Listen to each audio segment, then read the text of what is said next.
acceptance criteria for cube test results as per IS code 456। यानी cube test result के लिए acceptance criteria क्या है ये हम जानेंगे इस वीडियो में।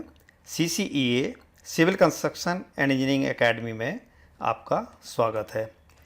देखिए, दो कंडीशन मीट करना चाहिए। सबसे पहली कंडीशन है mean strength of 4 consecutive samples.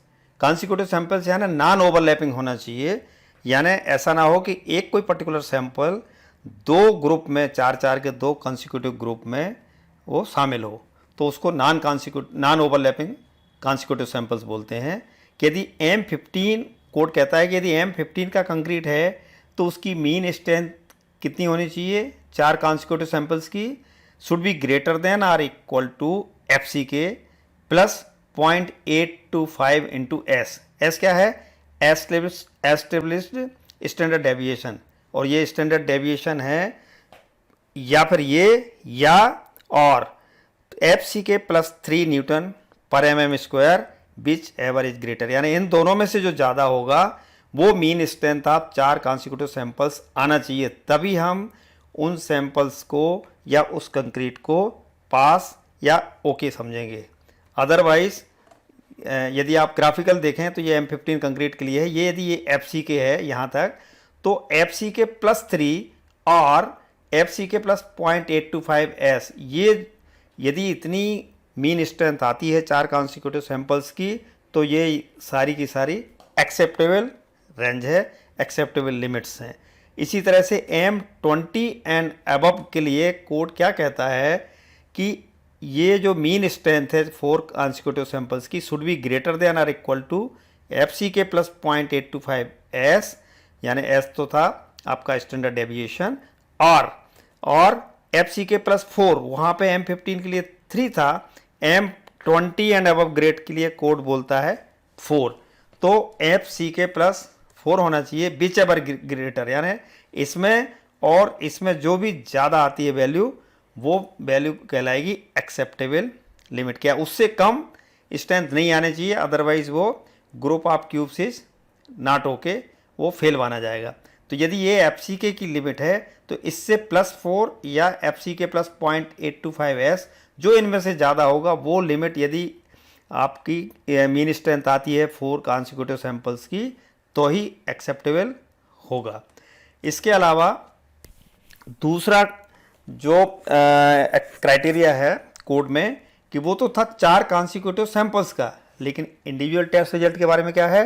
Individual test result के बारे में कोड कहता है कि any individual test result complies with the appropriate limits. क्या लिमिट्स हैं? M15 के लिए should be greater than or equal to FCK minus 3, यानी यदि जो भी आपकी FCK क्या है?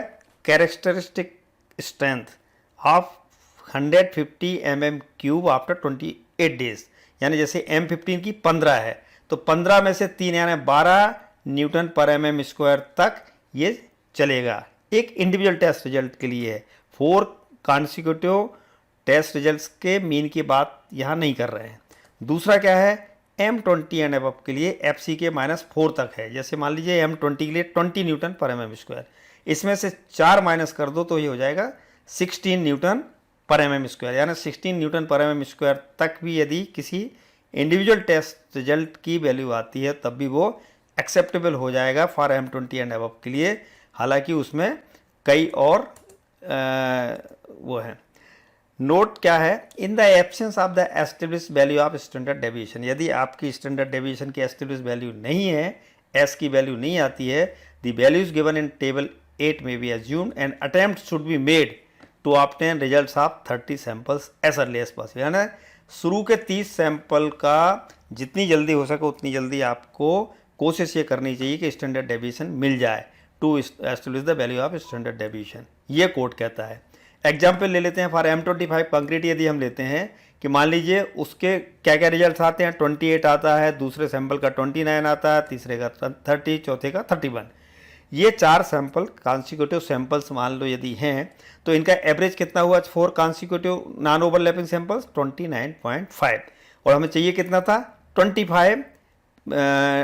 ये इनका एवरेज या एफ सी के +4 तो ये 29, इन दोनों में से जो ज़्यादा हो, ज़्यादा कौन सी है 29.5, और तो इससे ज़्यादा है, हैंस ये ओके है।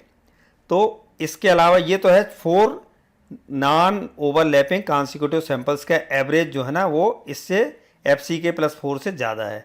दूसरा है इसका क्राइटेरिया इंडिविजुअल टेस्ट का। मान लीजिए किसी टेस्ट का रिजल्ट 21 आया, तो इसके हिसाब से इंडिविजुअल टेस्ट रिजल्ट क्या बोलता है, एफ सी के -4 तक भी चलेगा, यानी 21 तक चलेगा, ठीक है, ओके फ्रॉम दिस क्राइटेरिया।